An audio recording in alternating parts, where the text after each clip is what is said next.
सभी साथियों का सीएमपीसी यूट्यूब चैनल पर स्वागत, अभिनंदन। साथियों, आज मैं आपके सामने एक बहुत ही महत्वपूर्ण सूचना जो कि रीट थर्ड ग्रेड के संबंध में है लेकर के आया हूं। आप वीडियो को अंत तक देखें, बीच में छोड़े नहीं, ताकि आपकी जो प्रॉब्लम्स है और जिसका आप वेट कर रहे हैं उस पर आप मंथन कर सकें कि आखिर हमारी प्रॉब्लम क्या है। साथियों, मैं बात कर रहा हूं रीट विज्ञप्ति को लेकर के। क्यों आखिर रीट विज्ञप्ति में देर हो रही है? हम सभी को रीट की विज्ञप्ति का इंतजार है और सरकार की तरफ से ऐसी क्या प्रॉब्लम क्रिएट हो रही है जिससे रीट की विज्ञप्ति सरकार नहीं निकाल पा रही है।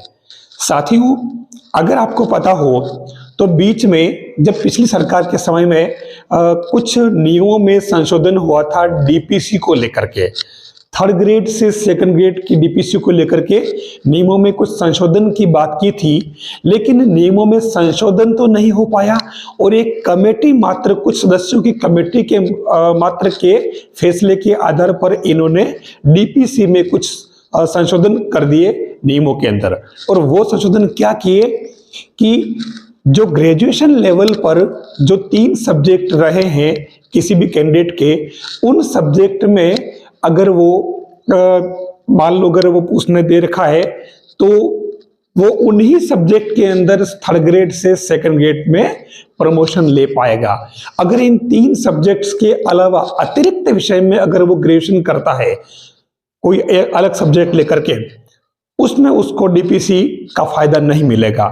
तो इसको लेकर के काफी साथी कोर्ट में चले गए और जब कोर्ट ने इस पर फैसला दे दिया तो कि जो गवर्नमेंट का डिसीजन है वो सही है, तो हमारे साथी हाई कोर्ट के अंदर, उच्चतम न्यायालय में, सुप्रीम कोर्ट के अंदर चले गए। अब वहां से सुप्रीम कोर्ट ने इस पर स्थगन दे दिया कि नहीं, सरकार केवल कुछ सदस्यों की कमेटी के फैसले पर ये इस प्रकार का डिसीजन नहीं ले सकती और इसलिए डीपीसी नहीं हो पा रही है थर्ड ग्रेड से सेकंड ग्रेड में। अब आप कहेंगे थर्ड ग्रेड से सेकंड ग्रेड की डीपीसी का रीट विज्ञप्ति से क्या संबंध है? तो साथियों, बता दूं मैं कि ये जो मामला है अतिरिक्त विषय से डीपीसी में फायदा लेने वाला, उसमें केवल और केवल 700 कैंडिडेट है लगभग। ये 700 कैंडिडेट जो है कोर्ट में गए हैं सरकार के इस फैसले को लेकर के। वो चाहते हैं कि उनको भी अतिरिक्त विषय हो के साथ भी डीपीसी का फायदा मिल जाए। तो इस चक्कर में थर्ड ग्रेड से सेकंड ग्रेड की डीपीसी पूरी अटकी हुई है। अब जब थर्ड ग्रेड से सेकंड ग्रेड की डीपीसी अटकी हुई है तो इसमें लगभग 30,000 स्टूडेंट्स या टीचर्स ऐसे हैं जो थर्ड ग्रेड से सेकंड ग्रेड में डीपीसी चाहते हैं और वो इस मामले में अटक नहीं रहे।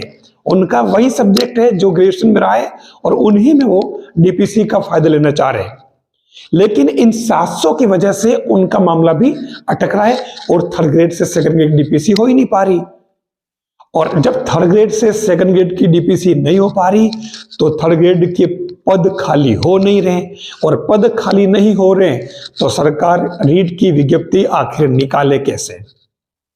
ये सरकार के सामने दुविधा उत्पन्न हो रही है। हाँ, अगर सरकार इस पर संज्ञान लेकर के तुरंत इस पर कार्रवाई करे और कोर्ट से स्टे को मतलब हटाने के लिए अपनी तरफ से कार्रवाई कर ले तो ये फायदा हो सकता है और ये मामला सुलझ सकता है। और दूसरी बात ये हो सकती है कि वो इन 700 शिक्षकों का मामला अलग रख करके और बाकी के जो मेंबर्स है, टीचर्स है, उनकी डीपीसी कर दे ताकि नीचे के पद खाली हो जाए और हमारे रीट की विज्ञप्ति के लिए रास्ता खुल जाए। तो साथियों, रियलिटी यही है कि विज्ञप्ति थर्ड ग्रेड की, क्योंकि आप सब वेट कर रहे हैं काफी लंबे टाइम से कि थर्ड ग्रेड की विज्ञप्ति के बारे में कोई बात ही नहीं कर रहा। आखिर बात करें तो कहां से करें?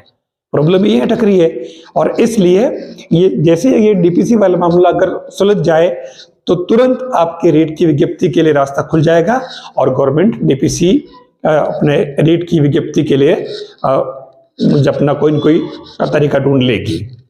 तो साथियों, हम और मिलते रहेंगे।